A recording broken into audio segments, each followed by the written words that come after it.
Penerimaan pemerintah merupakan semua jenis pendapatan yang diterima oleh pemerintah dari berbagai sumber. Digunakan untuk membiayai belanja negara seperti infrastruktur, pendidikan, kesehatan, dan berbagai program lainnya. Penerimaan pemerintah. Penerimaan pemerintah terbagi menjadi dua. Yang pertama, penerimaan pajak, yaitu sejumlah uang yang diterima oleh pemerintah dari masyarakat dan perusahaan sebagai kontribusi terhadap pembangunan dan penyelenggaraan pemerintah. Pajak digunakan untuk membiayai berbagai program dan layanan publik seperti pendidikan, kesehatan, infrastruktur, dan keamanan. Yang kedua, penerimaan bukan pajak. Penerimaan negara bukan pajak atau PNBP adalah pendapatan yang dikumpulkan negara selain dari sektor pajak, berfungsi sebagai pendukung utama APBN. Dana ini bersumber dari pemanfaatan sumber daya alam, layanan publik, dan layanan tambahan yang diatur oleh pemerintah. PNBP menjadi dana penting untuk mendorong pembangunan nasional dan mengurangi ketergantungan pada penerimaan pajak. Lalu, siapakah yang wajib membayar pajak? Yang pertama itu individu. Di dalamnya ada warga negara, yang mana setiap warga negara yang memiliki penghasilan di atas ambang batas tertentu.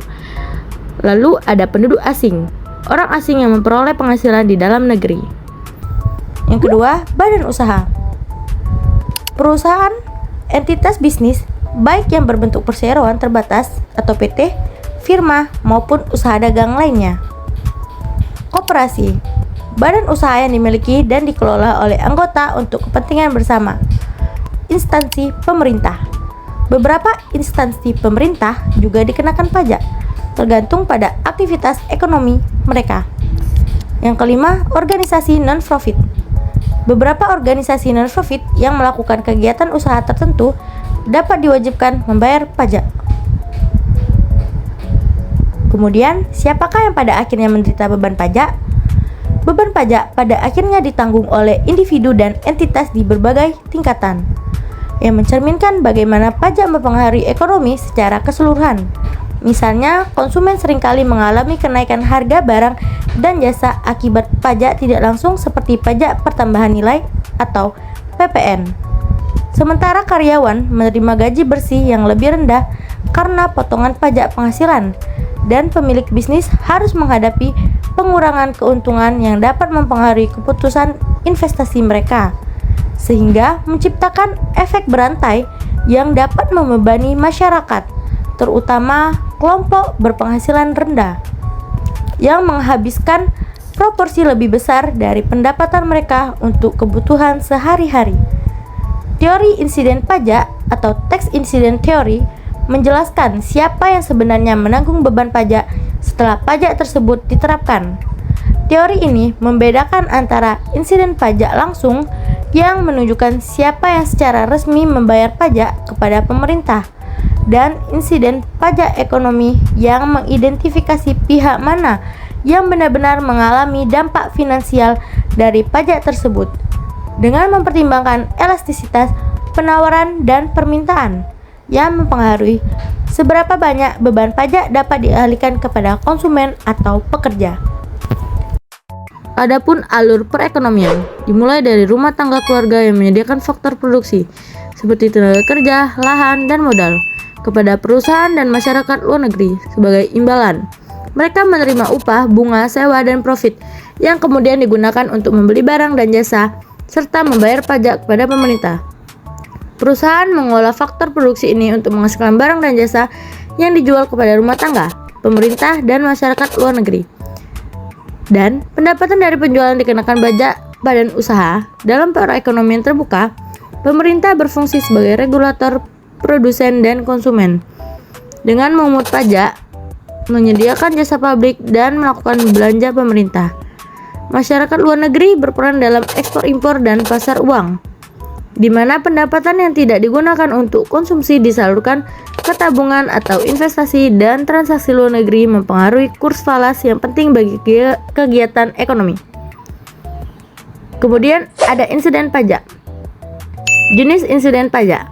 Yang pertama, insiden pajak anggaran berimbang atau balance budget incident. yaitu pengaruh distributif suatu pajak terhadap pengeluaran pemerintah yang dibiayai penerimaan pajak dalam jumlah yang sama. Yang kedua, insiden pajak absolut, yaitu hanya melihat pengaruh suatu jenis pajak, misalnya pajak pendapatan, terhadap distribusi pendapatan masyarakat tanpa efek distributif dari suatu program pemerintah atau pengeluaran pemerintah. Yang ketiga, insiden pajak diferensial atau differential incident, yaitu pengaruh distribusi pendapatan dari suatu jenis pajak apabila digantikan dengan jenis pajak lain untuk membiayai aktivitas pemerintah dalam jumlah yang sama. Selanjutnya, pajak penjualan pasar persaingan sempurna. Pada pasar persaingan sempurna, terdapat banyak pembeli dan penjual yang tidak dapat mempengaruhi harga dengan barang homogen dan bebas keluar masuk pasar. Pengenaan pajak meningkat harga barang dan beban pajak dapat dialihkan kepada konsumen melalui harga jual yang lebih tinggi.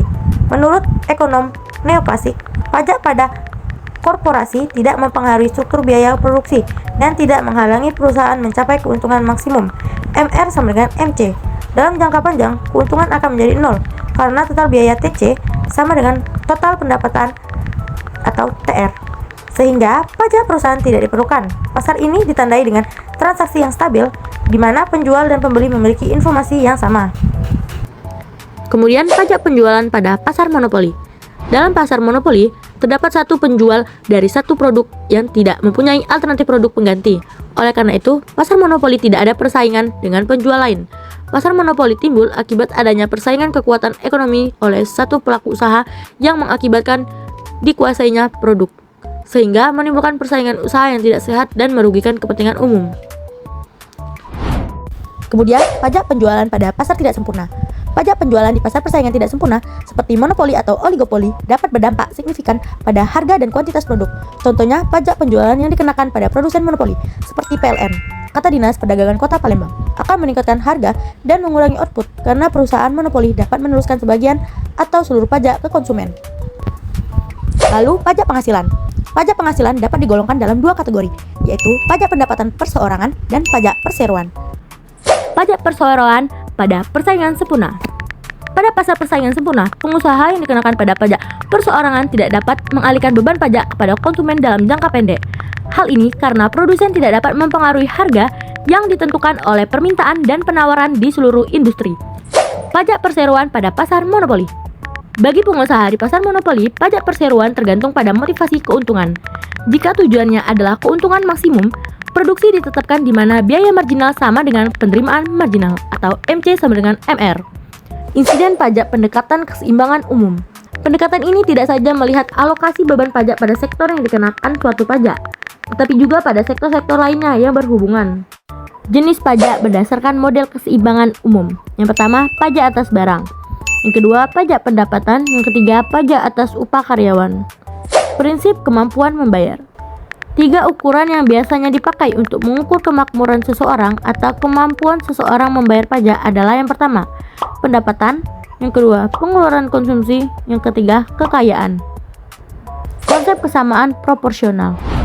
Konsep kesamaan absolut menyatakan bahwa distribusi pajak haruslah sedemikian rupa sehingga pengurangan kepuasan total di antara kedua orang tersebut sama besarnya.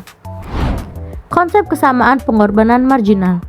Konsep kesamaan proporsional menyatakan bahwa pengenaan pajak harus sedemikian rupa sehingga proporsi dari pengurangan kepuasan total antara kedua orang tersebut sama besarnya. Beban lebih pajak. Beban lebih pajak adalah kerugian masyarakat dengan adanya suatu pajak yang tidak dapat dikompensasikan.